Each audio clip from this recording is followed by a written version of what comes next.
Good afternoon, and welcome to Saints Alive. It is really, really good to see you all here, and thanks for being with us this afternoon. My name's Stephen Smith. I'm the Associate Rector, or one of the Associate Rectors at St. Matthew's. And before we begin, I just want to say a quick word of thanks to all those who make this Saints Alive possible. To our friends at St. Augustine's, the clergy and the staff who allow us to use their space. We are deeply, deeply grateful. And I particularly want to thank the guy in the back. He's got a hat on. He's right there. Dave Wolf. He's waving his hand. He is the man who sets up all this equipment, all the tables, the chairs, and he is just incredible. He's got a really busy day today. And Dave, we are very thankful for all your work getting us set up. So thank you very much. Also, a special thanks to Josh Chamberlain for putting together today's slideshow.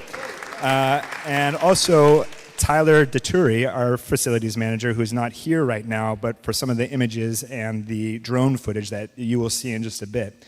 Also, a special thanks to Sean Saletti, who's right there, who helps us out with all things administrative and ordering our food. Thank you very much, Ms. Sean. And also Amy Childress and the Saints Alive team who make this all possible. Just a quick word. There's a lot of people who work to make these gatherings possible, and if you are interested in helping or being a part of the ministry team, we would really love your help. That's in terms of finding presenters for next year, planning that, asking people to participate. We would love your help to be a part of this planning team. So if you're interested, you can talk to me or Amy Childress about that. With that said, I would like to introduce our rector, Bruce Freeman, who you all know, I'm sure, pretty well at this point. But Bruce, who has been the rector at St. Matthew's for how long? Over 10 years. Over 10 years. And I bet you didn't see this coming, what we're going through right now. And as Bruce has said on multiple times, this is the fire has completely changed our mission as a parish. And he has been doing just an awesome job leading us, helping us think through this uncertain time, this dark time, but also a time for us to come together and to be with one another. So with that said, I'm going to turn it over to Bruce to go ahead and then introduce our other presenter, Mr. Terry Bird, who is the chair of the Return to Bienveneda Task Force. But with that said, Bruce, please come on up.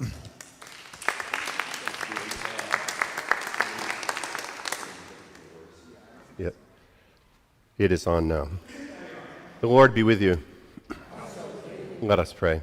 Thank you, God, for bringing us into this gracious space to share time together, to share food.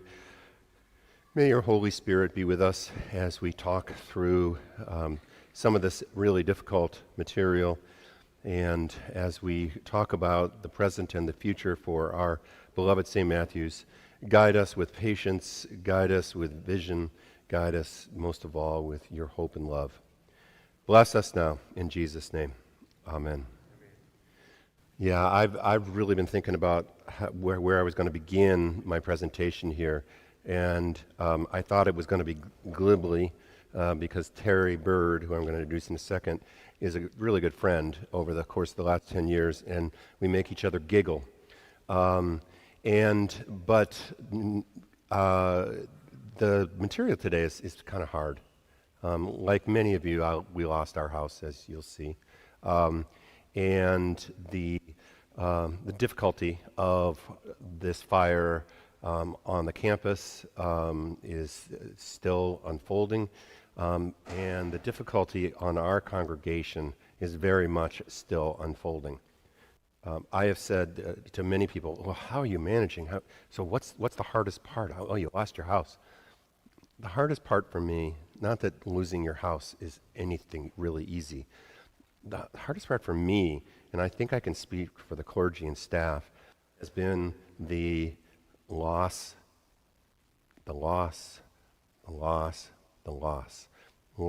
primarily of relationships, the loss of presence with each other, the loss of life, the loss that just seems to kind of keep barreling along. I received an absolutely gorgeous note from Anne Gooding, longtime member of the parish, artist, a beautiful human being. We buried her husband 8 years ago.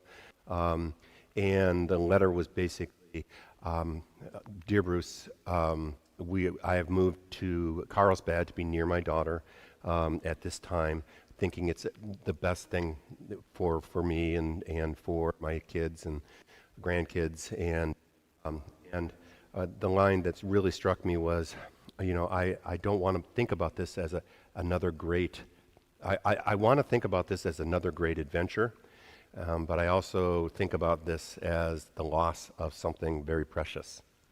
And she said, it's actually both of those, what she's going through. For me, I hear that and I think it's exactly right what she's doing, like many people in our parish, moving to be near family, but it's the loss. It's the loss of the relationship of wonderful Ann Gooding, who would have probably have been here for our Saints Alive gathering. And no way to really sacramentalize that loss. So I kind of wanted to level set with that, that this, I know, has been really difficult. And before I introduce Terry, I want to say he's going to show a video of drone footage of the campus and photographs. And if it's too much for you, and it very well may be, please just avert your eyes if you could. I look at it and I've seen it. I've been up to the campus many times now. I've seen our house, the whole thing. But like Stephen said yesterday, when he saw the drone video of his house that burned down, he was triggered again. Okay, I just want to say that out loud. And I'm sorry for the difficulty, but really we do feel that it's important that a good chunk of our church has an appreciation for what that fire has done to our campus. There's going to be some really good news after this, but we have to get through that first. Terry Bird, a two-time vestry member. Most everyone knows Terry Bird. He's a litigator by trade, and so he's probably not going to say anything stupid today that's going to get him in trouble. And when I say something stupid because I think I'm funny, he will, as my lawyer, tell me to sit down. So we really don't want to say anything stupid. There's been a lot of work to get going on the process that I'll articulate later. But Terry is now semi-retired and has had the time and the energy to lead our return to Bienveneda task force. It is so complicated. It is a full-time job. And I promised him, yesterday and today that I would double his salary because he's worth every single penny. I will triple it. Just even as we speak, there are emails coming across, we hope, with good news. And it's just really an absolutely all-involving role that he has played. So with that said, I'll let Terry, you introduce yourself and say what's important from your perspective about yourself. But Terry Bird, our friend, our leader, and a love of a human being.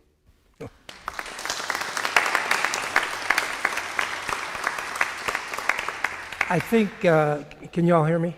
Good. You know you're desperate when you tap a recovering lawyer to be your leader. And I'm reminded of the old line from a Chris Christopherson song, and we all remember those songs. When you've got nothing, you got nothing to lose, and that's why they picked me. So they got nothing to lose. The work we've done on the task force, and first of all, let me explain what that is. Bruce and Allie put together a committee totaling 10 people, 4 representatives from the school board, 4 representatives from the vestry. And we got started in early February. We meet every week on Wednesdays at 2:30, so we're going to be done here at 1:45. And we have covered a lot of ground since early February. I'm going to go over that in more detail as we go through this. But the purpose of that is obvious. Most of the damage, and we'll go through that in a second, was to the school, but there's been a lot of smoke and ash damage done to the parish buildings. And so the idea of a common committee to address these issues was the right one, and it's worked out well. We've learned a lot about each other over this period of time, and we've melded together well. But the end result is to get us back into the church as soon as possible. That has been my driving goal, my vision from the moment that Bruce called me up and asked me to be in charge of the committee. And we're going to do that, and hopefully we'll have good news, some really good news for you soon about that. And we'll talk about that some more as we go through it, and I'm sure you're going to have questions. But it occurred to me that in order for everyone here to understand the challenges that this committee has had, it's important to see what we have to deal with. And as Bruce says, these are graphic and real photographs. I think we can probably understand a lot about this from our own personal experiences. Let me just share this with you. I've gone through the same process that everyone here has. My son lost his house. My daughter lost the house that she was living in. We haven't moved back into the house, which was not burned down, but had a lot of smoke and ash damage. So I and my family understands intuitively, emotionally, what everybody in this room has gone through over the last few months. Let's go through and see some of the photographs so you get a sense of the scope of the damage that we have to deal with and some of the problems that the committee has had to face. This is, of course, a map of St. Matthew's, 29 acres, including the hillsides. Just so you can see, the church is here, Bienveneda here, the main parking lot, Sprague is here. All right, let's go to the next one, Josh. This gives you a sense of the school on January 8th, and the school and the campus and the parish. The buildings in red are totally destroyed. That includes the Frost Administration Building, the Tech Lower Schools, classrooms 1 to 4, thank you, the library, and the 2 rector homes. Those will be torn down and will have to be replaced completely. The orange indicates the structures, and depending upon how you define structures, we have 14 to 32 rooms or structures, 14 structures, 32 rooms, which have suffered to one degree or another considerable smoke and ash damage. In other words, the debris that was blown in from the fires from the surrounding hillside and from homes has landed, and you'll see pictures of this, in all of these buildings. Some of these buildings are both burned and have to be remediated. So you can see almost the entire St. Matthew's campus has been affected in one way or another. Our job as a committee is to clean that up, make it absolutely as safe as we possibly can, and get people back in as quickly as we can. The school has done an incredible job. Allie's done an incredible job of relocating to the Water Garden and to Stoner, and will continue to do an incredible job for the next year and a half. But the school will not be back, even on an interim basis, until the fall of next year. My purpose, my goal, is to get all of us back into the church fourth quarter of this year. Bruce is going to make sure his lawyer doesn't go too far, but as quickly as possible. We'll talk about that as we go. But I think this gives you a sense of the scope of the work that we have to do and why it is that we are where we are today. Okay, let's go on to some of the pictures. All right, this is what Some of you who have grandchildren or long memories will remember the St. Matthew's Parish School sign at the top of the hill there. And let's go on to the next video. Now, what you're going to see here is a video starting up by Frost Administration Building, going through the kindergarten. Brand new playground. Absolutely brand new playground.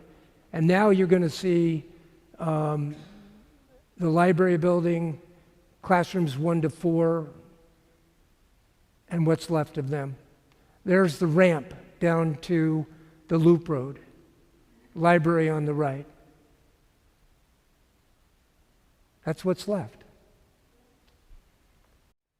All of that, God willing, and I say that purposefully, will be torn down by the Army Corps of Engineers, hopefully in the next month. Okay, let's go to the next video. Now this one is a little artistic version of the same buildings. There's not much left. That'll all be torn down. You can see the musical instruments left in the music room. Yeah. You can see the early childhood on the right.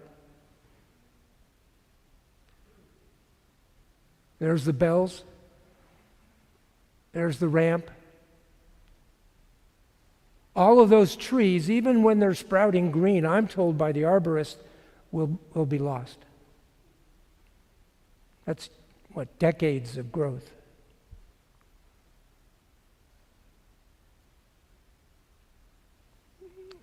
The library and classrooms 1 to 4. There's the St. Matthew's. All of that will be bulldozed and carted off in some of those semis that you see on Sunset all the time.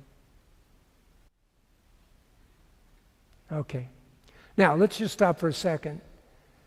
I'd mentioned the Army Corps of Engineers, and I'm going to talk for a moment about the importance of them. We have a lot of challenges as a committee. One of them is cost. While we have considerable insurance, the insurance is provided on a structure-by-structure basis. What does that mean? Every one of our structures is insured. We don't get a lump sum to clean up everything. So, and I'm sure a lot of you are aware of the fact that as a practical matter, the insurance companies have been underinsuring our properties, at least as it compared to the value of the properties, okay? So, and that's the case with St. Matthew's. We're going to have to raise a good deal of money to build back the school in particular. So the Army Corps of Engineers is crucial to us. And it took us a while to, as a school and church to qualify for the Army Corps' services. And we've qualified, and that's one of the jobs that the committee was responsible for. And about a month ago, by making various calls, I came in contact with Colonel Palisades. He's the man on the left. Wonderful man, really warm, inviting a man, lives in Alaska, is sent around the country to various disasters. He's been put in charge of the Palisades work that the Army Corps does. So we had the colonel and his assistant on the right, and you can see Tyler DeTuri and Allie here, and we had him come up and take a tour about a month ago, right, Bruce? And showed him and even this morning I got a text from him because he became a St. Matthew's fan because of our outreach to him. And he said, Terry, what can I do to help you? And I said, well, Colonel, I said, we're told now that by the California Office of Emergency Services and by FEMA that we've been qualified, we're in the queue, your services, but we've been told that now for the last 2 or 3 weeks. When are you coming? I'll find out. And I'm waiting for a text. It's one of the texts that I hope I get when we're done here today, telling us when we can get started. But it's going to happen. And that's really crucial to our efforts because it's going to save us probably close to $1 million, if not more than $1 million. And we need that money to rebuild. So the Army Corps is really important. What they'll do is bring huge bulldozers up. A lot of you have seen this on your own properties. It's going to be a much larger scale. They're going to bring bulldozers up the ramp. They're going to bring them on the loop road. They're going to bring their trucks in. That's going to we're going to have to do the loop road probably over as a result. Exactly. So, next slide. Thanks, Josh. There's a group that we took the tour. The gardener, our project manager representative, Tom Lance on the right. There's Bruce, Allie, the colonel, his assistant, Larry Vane from Palisades Strong. See these trees? So those trees are all gone. And even the ones that are sprouting green, we're told we're gonna lose. Okay, let's go to the next one. Where's Stephen? What's this? It's his house, yeah. That was his car. That's what's left of his house. And pretty soon you'll see what's left of Bruce's. Right, Bruce? Correct. Yeah. So those houses will have to be rebuilt completely. The pool. Just an example of one of the many, many things that we're going to have to that's not a reflection, that's green dust and dirt from the fire. Okay, the columbarium. Bruce has been working tirelessly to get us to get that rebuilt. The McGregor Company is working hard on that. We hope to get work on that in the next few months, right? Get us back as quickly as we can to the columbarium. You can see that it's going to have to be cleaned up. Fortunately, of course, it wasn't hurt by the fire other than the debris. Let's go to the next one. Now, this is a video of the church. Here's what the church looks like today. You can see the dust, ash all over the church. It's thick. All of that's going to have to be cleaned by our remediation company. They're going to have to come in with scaffolding and lifts, and it's going to take anywhere from 6 to 8 weeks once we get started to clean the entire church. Next picture. Okay, now I'm going to stop for a second. So one of the things that the committee's dealing with is how do we, what happens, what damage is suffered by a beautiful instrument like this from smoke and ash. And that organ is going to have to be taken, a lot of it, not all of it, is going to have to be taken out. It's going to have to be cleaned, remediated, tuned, and brought and put back into the church. That's going to take time. It's going to take money. Okay? We have a harpsichord. We have a piano. We have other musical instruments. All of those are going to have to be cleaned, tuned, and made ready for our return to the church. So there's a lot of work, and I think we have a picture of the, so here are the cushions. We could clean those cushions. We haven't decided whether we're going to clean them or throw them out and get new ones, but even little decisions like this are going to have to be made as part of the committee's work and with the help of our remediation companies. Okay. Hopefully we'll be back soon. And my projection, and I want to be careful about this, is we should be started work on remediating just the church. We have, as I said, as many as 32 rooms, 14 structures that have to be remediated, and our remediation company, Anderson Group International, will be working on all of those buildings almost simultaneously. But the church is coming first. It would be the first structure that we work on. And I believe we can get started with that work in about a week and a half. The projections are, I'm not going to give you projections. My hope is that we'll be back in there by, as Bruce keeps telling me, Terry, fourth quarter of this year. But it's going to be as soon as I can possibly make that happen. And hopefully even before that. So that's just a hope. Don't hold me to that, please. Anyway, that's what we're facing, and I'll turn it over now to Bruce. I'm going to do a quick brief. I guess if you wanted to pray for a really cool outcome into getting into the sanctuary, I'm going to say it. I'm going to say something unpolitic. We would like our first Sunday to be St. Matthew's Day. And is it possible? Yes. Will we promise? No, we can't. There's so many variables, and I'll just articulate a couple of the variables. But first let me say, the work that we're doing and have been doing really comes down to 4 lanes or 4 streams of work. The first one is, Terry mentioned already, it was what we did immediately. The church, the worship services, we came here. Thank you, Katie. And we've been operating out of St. Augustine. We have sextons who have come over from St. Matthew's and are here. And we've had a gracious hosting here that's just been very healing. The school, of course, in 2 weeks was back in school. Stoner Elementary School for the little ones, and the Water Garden for which grade and up? Third grade and up.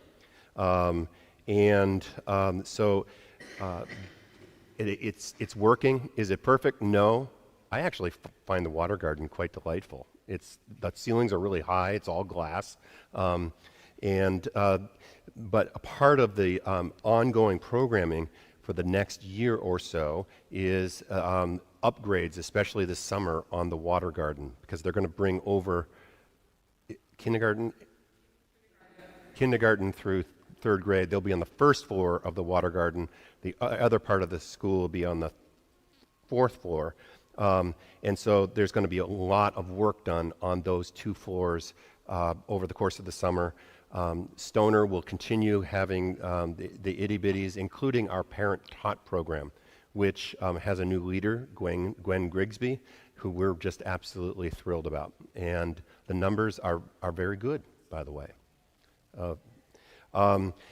So the ongoing program stream is going to be ongoing, we think, at least until the fall of 26, when the school hopes to be back on campus, and all of our groups will be on campus. You probably know that the day camp is going to be fully staffed and is fully signed up, and will be at Crestwood Park over is it Kenter? Yes. The spirit is there. We're trying to get stuff out of our storage in the parish hall to help them and remediate it quickly. This is not easy stuff, so that they have material to work with. So the scouts moved within the week. They were the first group to move. And tell me it's not St. Martin of Tours, is it? St. Paul's in West LA. And they are going gangbusters. As I understand it, there's a court of honors here tonight. So things, I mean, you think that Mike Lanning would slow down? No. So we hope to have day camp back on campus next summer. We hope, no promises, but it's probably a good deal. And the scouts back when we can have them back on campus and do it safely. And that really means the environment. That really means doing air quality stuff. It means doing all the toxicology on the soil, the lawn, so that it's safe. All right, the second group is the group that is chaired by Terry Bird. And this group really embodies an ethic that is really happening in this particular process. And that is the school and the church are doing it together. Terry told you that it's 4 vestry members, 4 trustees who are on it, Allie, myself, and staff who are coordinating everything that we're doing. So the next 3 streams, you're gonna hear church and school, church and school, church and school. We're doing all of this together. I think there's many of you here who can remember when, if your rector said that, you would go, uh-huh, yeah, right. We're really trying to cement the incredible relationship with the school and church into a real unity of purpose and effort. The Return to Bienveneda group, as Terry really sort of told you, is responsible for the demolition and debris removal and the remediation of all of the buildings and spaces on campus. And in order to do that, we've hired project managers, Gardner and Theobald, a law firm, which has been a construction law firm that has been doing all our contracts for us. We have, before all of that, our own public insurance adjuster, who is sensational. SIL is the name of the company that is doing that. That's our advocate with our insurance company, and they have been really wonderful. We hired 2 industrial hygienist corporations in order to have accountability in that process to make sure that everything, again, is safe for us to return. And we're still waiting on soil and other readings from the industrial hygienists about what kind of trace elements are in our buildings, what's on the grounds, and can we deal with it, and how are we going to deal with it? We hired Anderson, a remediation company, last week. Terry and others had their first meeting, big meeting with the remediating company yesterday, and as Terry said, within the next week and a half, they will begin. And I guess that's on the church, which is great. So that stream, once all of the remediation is done, that stream hopefully will be done. The next one is Falcons Forward. I didn't title it. Allie did. I'm blaming her. But the basic idea is getting kids back on campus, fall of 26. That's the whole 9 yards. Mark Yoshitaki from the parish and the trustees is the chair of that committee. They're working with Synchronous, which is the firm that was doing architectural work for the school already. So really has a real understanding of what needs to be done. They are going to help us bring in what we're not calling trailers or impermanent classrooms, but bungalows, so that the lower school and the preschool will have some place to be. But the idea here is that in that process, a group of us from the church, Sean Saletti from the staff, Tarek Shala from the vestry, myself, are there to really work from the church side in sharing our spaces. If you've been in the parish long enough to remember the pandemic, you remember we shared our spaces with the school so that they could keep going. And we're going to do the same thing here. And that period of sharing could go on for until those first classroom buildings are done in the school.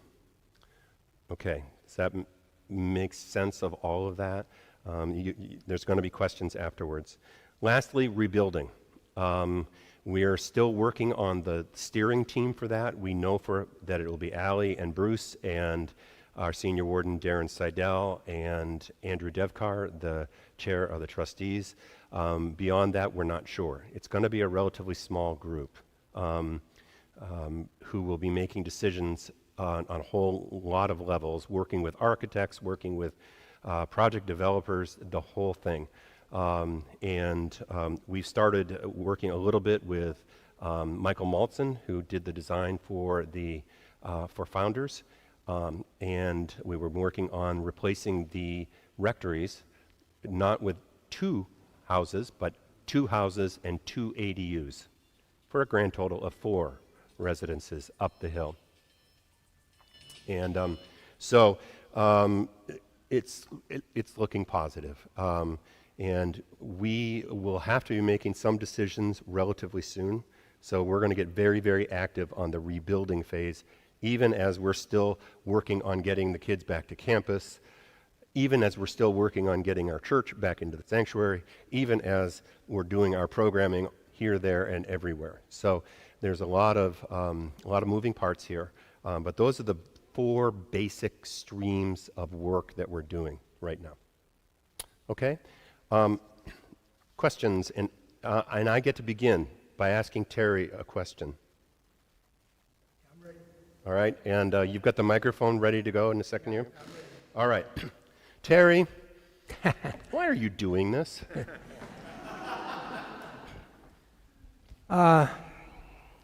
Look, shortly after the fire, I'll give you a little bit of a personal story about this.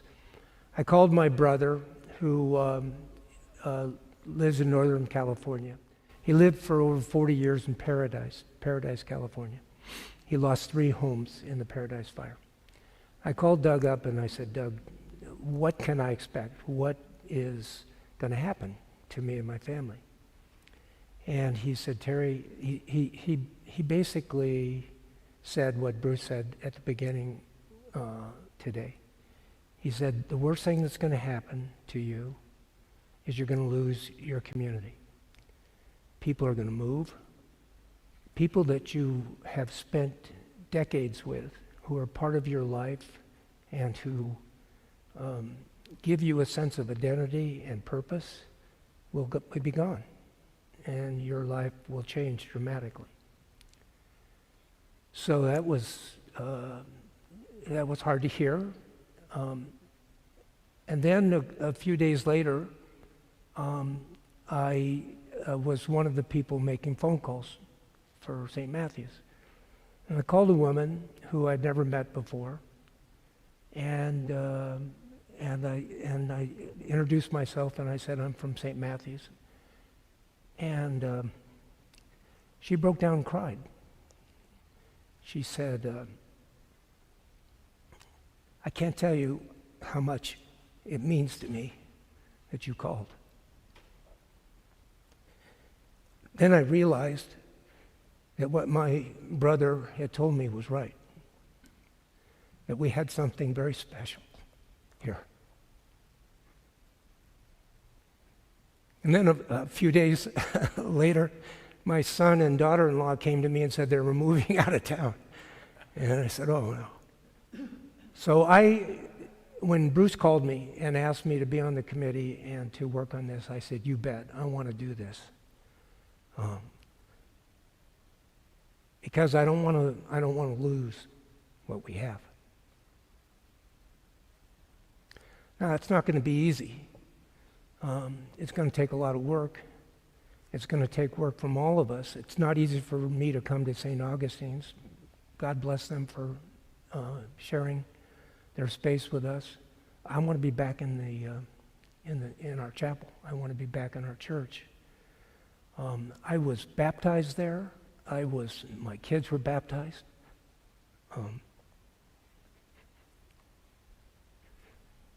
It's a really special place. Don't you agree?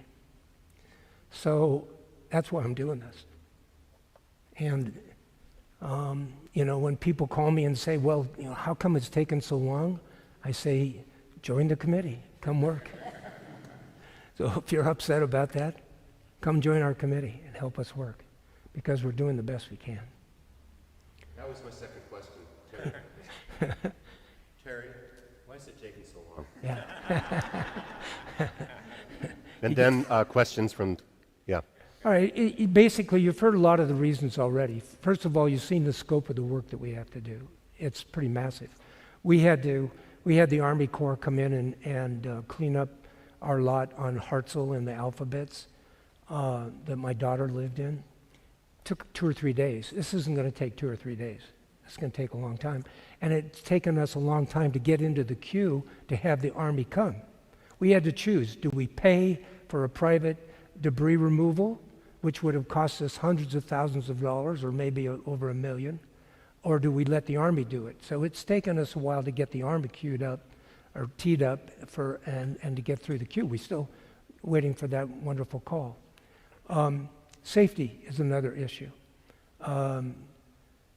Everyone on the committee knows how important it is to be able to say to you and to your grandchildren and to your children and to your friends that it's safe to go back to the church. But most importantly, it's going to be safe to go back on campus.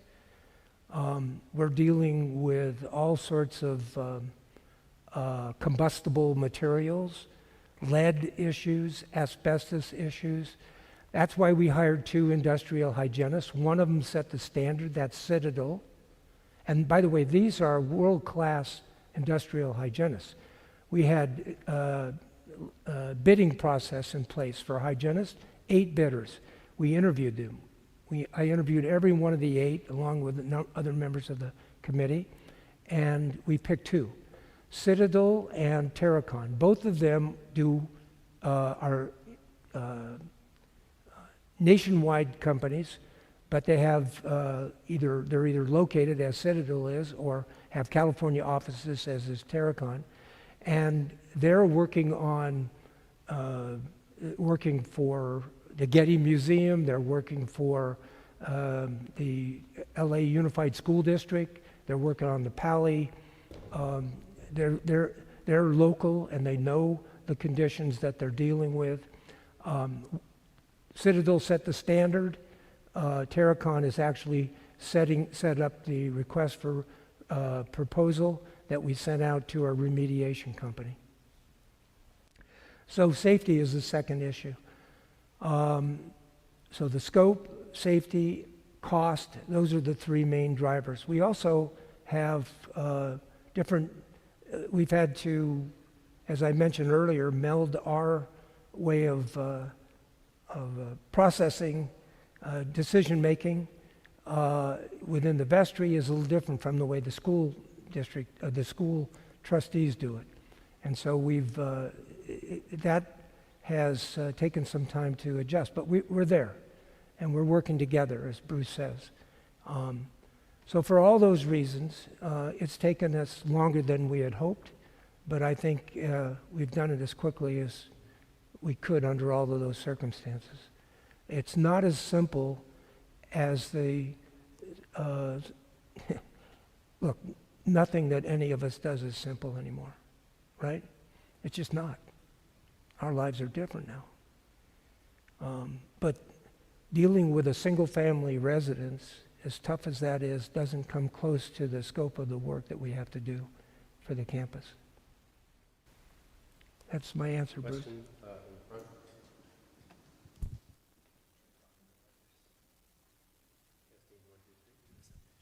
Testing, 1, there we go. Thank you so much for both of you for what you're doing, and such a huge chore. And I'm glad to hear you've heard from somebody who, like your brother, who's gone through a similar experience and, Right. and the lessons passed on.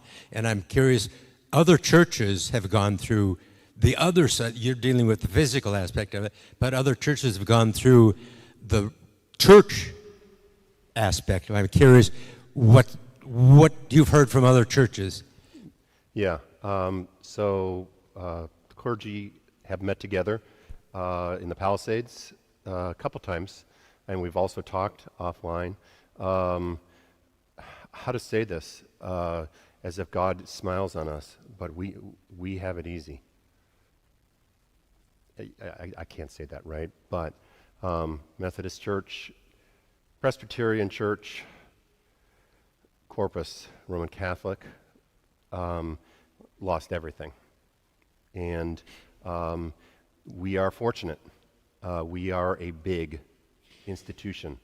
We were enabled to hire Gardner and Theobald, construction specialists, to do the demolition and remediation portion.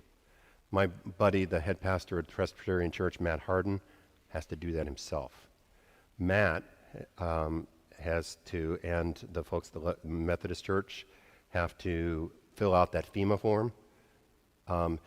And understand, there was a part of this that you didn't talk about, which is that we are a commercial institution, which meant that we had to do this RPA, Request for Public Assistance, which is like brain surgery. We had Gardner and Theobald and Terry with the whip getting that done for us. I had to sign it, but I looked at it, and honestly, Matt and John Shaver at the Methodist Church have to they're pretty much doing it themselves. So, so what are they doing? Well, I hope they're listening to me, which is to say, I've invited them, those 3 congregations, when we are done with Sprague, along with the church, to join us in our facilities. Period. That's, I mean, I don't think God gave us this fire, but since the fire happened, we have these incredible assets that we have to share. We are an asset for the whole community. So, yeah. So I don't know if that answers your question entirely. It does, but I was also curious about the handling of your parish, of Yeah. how do you take on this? You didn't sign up for this. No. Of people coming to you and telling their stories and the religious aspect of it. Yeah. I mean, Casey and Stephen could also answer that question.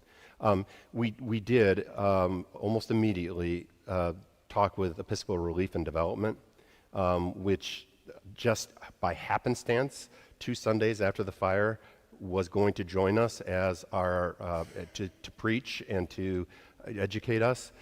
Turns out he did it here, but he gave us access to their disaster manual. And so when at the annual meeting, when I said what we've been told by legions of disaster specialists, that the congregation needs to do 2 things: gather in a stable manner, gather, and encourage each other. That's it. That's the whole ball of wax right there. So what prepared us for this? Nothing. This is hard. I mean, the vestry meetings have brought a depth of feeling and a depth of commitment and a depth of sharing that I have never experienced on any vestry in 39 years of priesthood. They're bleeding. We're all bleeding, right? And so there is that opportunity when you go through grief, when you go through this experience of loss, to go deeper, find deeper sources, I would say, in God, in the community, to find your bearing and to find your faith.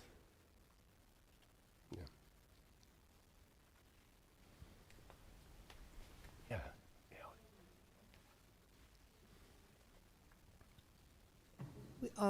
Our home was in the same position that the church is. It's standing, but in the inside it's actually much worse than the church with smoke damage.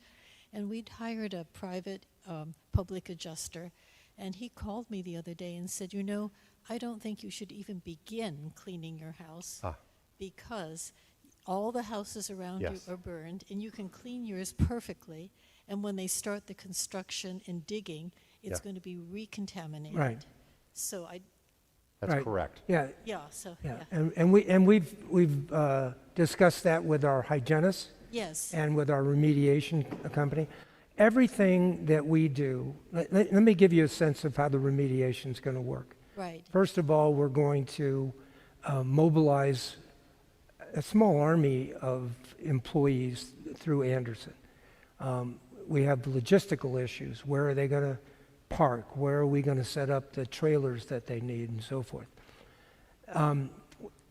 Actually, today, as we speak, Tyler DeTuri, the project manager for Anderson, and Jason Marrero, our public adjuster, are walking the campus so that we can start the process of the setting up the logistics.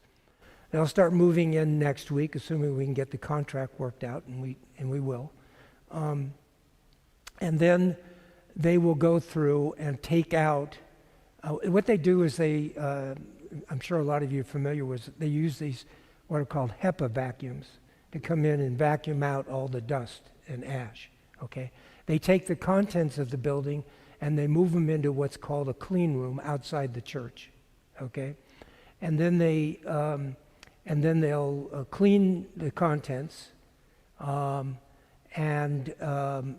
clean out the church. And of course, we're going to be moving the organ and the piano in the meantime. And the pews. Well, we don't know what we're going to do with the pews yet. do know. Oh, we do? What's that? We know exactly. We're going to. I was going to tell you in about an hour Well, here. thank you.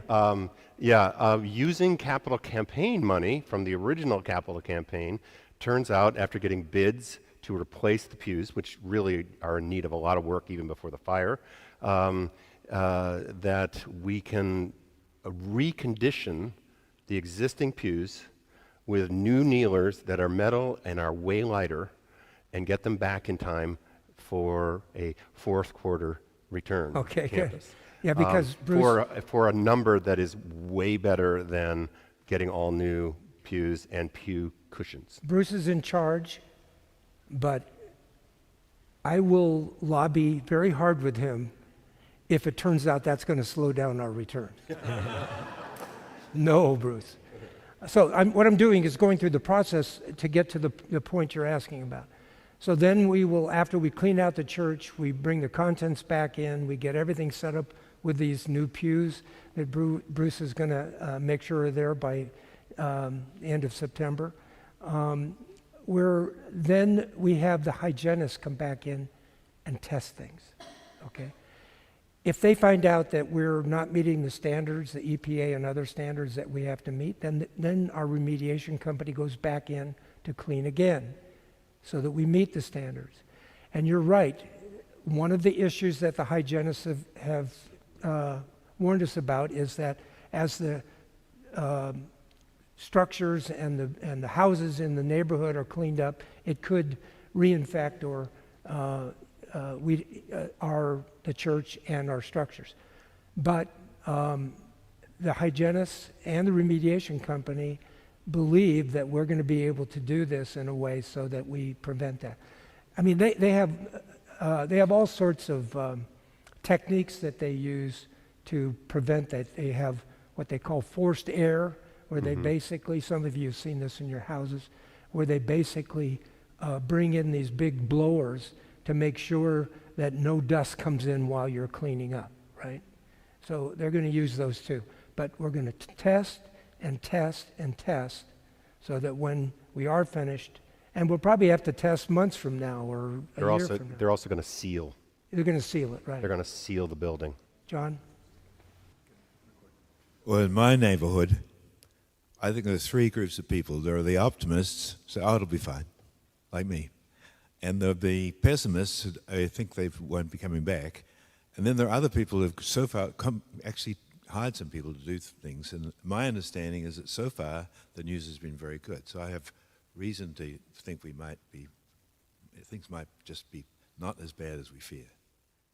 Oh, good. So there's some data there, and yet we probably should keep searching for that. Because every week there's going to be someone else who's asking the same question for their property. Yeah.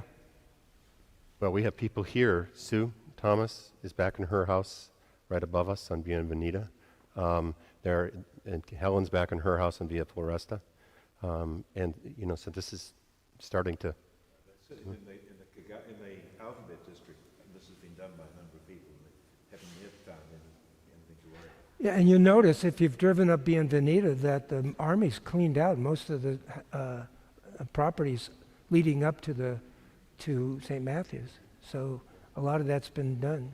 Now there's some issue, as the Army takes down 6 inches, and so there's some question that the LA Times and others have asked about whether that's enough.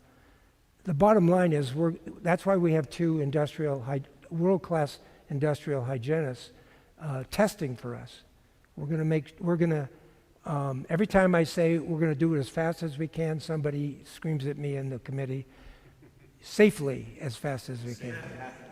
Look, the bottom line is this, is you can read the LA Times, you can talk to experts, you can talk to people who hire themselves out to clean things.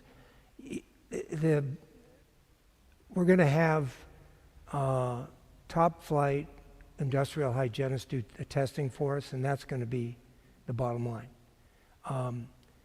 I've heard all sorts of theories. The fact is that the campus is in kind of a canyon there, and so most of the ash we got was from brush.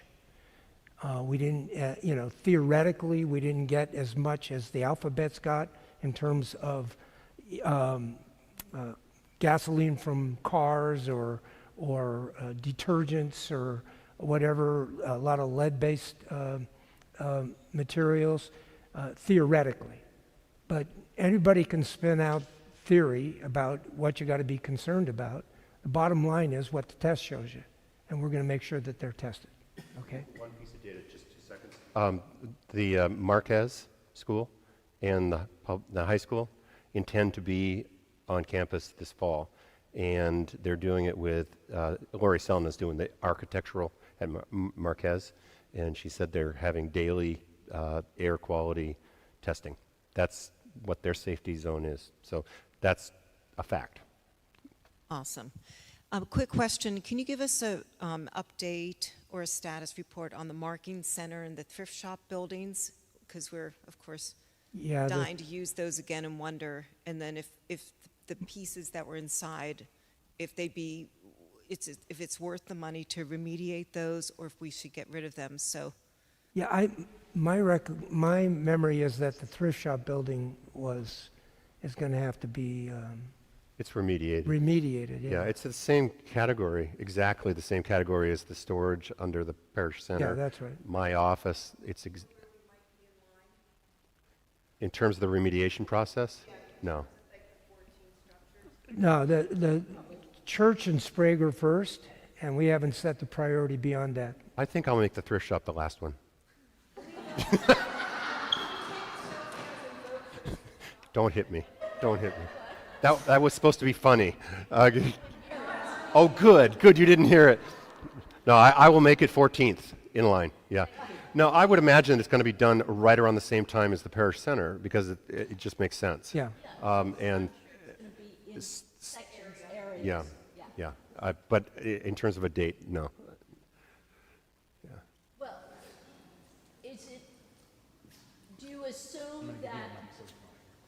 do you assume that when we go back on campus, Yeah. that we go back when everything is ready, or is it going to be sectional? Like we could go back. I've got my opinion on that. Okay, my opinion on that is we go back to campus once we know that the church, patio, and parking lot are clean. And the music room. And the music room, thank you. And because we've got 7, 8, 9, Stephen, funerals waiting to happen. We've got a wedding that we would love to do in October in there. And we have a desire to be back together. There's a lot of people in our parish who said, we're not coming back to worship. We just can't. We just can't do it until we're back in the church. I'm not casting any aspersions on anyone. This is really hard. But yes, we want to be in that church worshiping together as soon as we possibly can. It could be in segments. Yes, the answer is yes. It's going to be in segments. Anderson's also a very big company, so they can do more than one thing at any given time. Oh, yeah. Yeah, But we're not so- going to wait until we, is Josh here? Can we put the map back up? Oh, by the way, thank you, Josh, Yeah. for doing this entire presentation. No, the second map. Yeah, there you go. So the plan is to do the church, the music room, and Sprague first, okay? Now, one of the issues we've discussed is, and we're going to have to clean the area around here. In other words, if people are going to come in, especially with grandchildren or children, and they're going to be running around, we want to make sure this is clean too, right? We can put a fence across here to make sure that the kids stay close. Parking lot, and then we work on the parish buildings. We're not going to wait on the remediation of these buildings to get back into the church. Thank you. We'll do it on a segment basis. Got it. Yeah. Thank you, Terry and Bruce. Will the Army Corps be able to remove everything, or are there Good question. limitations on what No, they can remove? they remove about 75. My experience on our property in the Alphabets and my research tells me they remove about 75% of what's there. They don't take out driveways, as you know, some of you know. and they won't mess with, they don't take trees out unless they're in the way. It has to be in the ash fall. Yeah, and so, and we've got another issue up here. We've got a big retaining wall that they're going to have to be really careful of. Holds that hill back behind the library. So they'll take out about 75% of it. The rest we're going to have to pay to have somebody come in and clean up, depending upon how we rebuild, which is that fourth lane that Bruce was talking about. So when they finish a private debris removal, Pardon me? When the Army Corps finishes, a private debris removal company. Yeah, will come we'll in have for to the have. We winter? have to. Well, In the pool. And it turns out, and it doesn't turn out, we picked them in part, smaller part. Anderson is a construction company, so they might be able to help us too. Yeah. Yeah. When we were meeting with the Army Corps of Engineers, Terry kept saying to the colonel and his assistant, well, you can take these trees too, right? Yeah. And he said, well, we can take everything within the ash fall. Yeah. Well, there's ash right there, Colonel. And so hopefully with Tyler DeTuri will be on campus while this is all going on. I hope advocating for whatever they can do. We'll bring a lot of donuts. Yeah. Yeah, that's a really good question. Thank you. Yeah. Got about 5 minutes, and then Bruce and I've got to get ready for that meeting. Karen? I just want to say thank you, Terry, for everything that you're doing for all of us. Oh, thank you. I really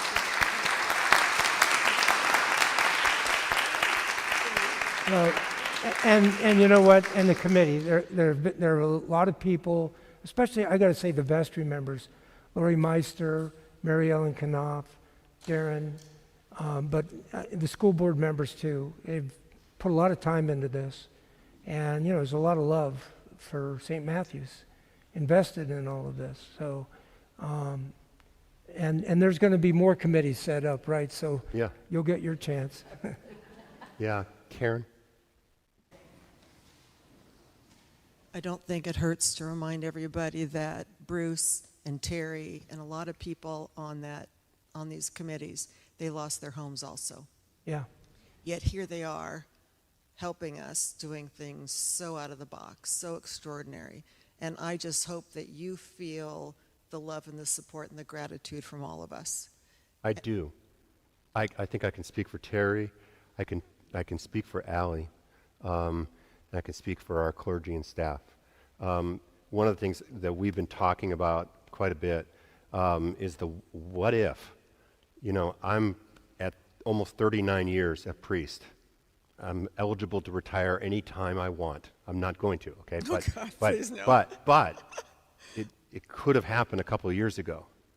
And now I think, thank you, God, that I didn't retire. Imagine where we'd be without, you know, this incredible staff, just sort of putting one foot in front of another, you know, just really caring and for our community. And I can speak for myself and all the other leadership. It is an honor to be here now. Imagine if there was a new rector having to deal with this. Oh, boy. And I would feel just so much pain in that because I get to walk, Stephen, KC, Terry, we get to walk with all these people we love, you all, to do this together, right? So we wouldn't have it any other way, Karen. I've said this to a lot of other people, like how are they going to do this? And I said, if any community can do this, ours can. Yeah. And I really believe that. Yeah. And sometimes some of us, all of us, including leadership, hit a wall at part of a day or whatever. I'm reminded of our call and response, which is, I will with God's help. I mean, how many times have we said that in church? I will with God's help. Yeah. So Yeah, that's right. I just think it's extraordinary, and every single person, people that work here, people that volunteer here, I just hope everybody can feel gratitude for all of you and make you feel that way, and we're here for you guys too. Thank you, Karen. You know, it's amazing. One of the things my brother told me, he said, Terry says, as time goes on, you're going to find that there's two groups of people. There are going to be the people who didn't go through it, don't understand what you're going through, who really don't want to hear. I mean, they'll tell you nice things, but they don't want to hear the stories because they've got their own lives, and that's understandable. And then there's the people who went through it together. You're going to find that those are the people who relate to what you're going through, what you've been through, and they're going to be able to provide support for you. And that's exactly what I find all the time. Because when I see my friends, and there's an outpouring of emotion and genuine sense of sharing that can only exist among people who have gone through something like this together. Reminds me of an assistant rector who years ago, I asked him, I said, well, if you could choose one period of time in history, Christian history, when you would like to live. And he said, I would want to have lived in that period of time 100, 200, 300 years after Christ. Why? He said, because there was an incredible bond among those Christians, because they were persecuted, because they were living singular lives away from other people, and there was a genuine outpouring of love and care for each other. I always thought that was kind of strange, and I thought about it in the last few months, because we have that. St. Matthew's at its best is a community in Christ. There's outreach programs, we help each other, and that's really why we're together today, because we've helped each other. Not just in the fire, but I mean for centuries, right? And that's really what's great about, what we're doing. A quick story, our stories go together. I called Dan Grigsby a 2 or 3 months ago and said, Dan, I understand you're going to be part of a group that bringing a lawsuit. And I said, my son lived across the street from you. His house was burned down. And he said, yeah. He says, let me send you a video. And he sent me a video. Dan was there until 1 o'clock in the morning or something. You were probably screaming at him with his little, water hose trying to save their beautiful house. And the firemen finally came and told them they had to get out. But before he left, he took a video of my son's house catching on fire. Oh. And I was going to show a picture, but they didn't want me to do it. Weeks later, my daughter-in-law had left her wedding ring in the ashes of the house, and they found some guy who claimed to be a ring finder, and he came to their house, and he sifted through, and he found her ring, and it was like, wow, the hand of God, right? Anyway, so our stories are all connected, and that's an important lesson for all of us, right, Bruce? It is a very important And the second lesson is we got to go. Yeah. Thanks, everybody.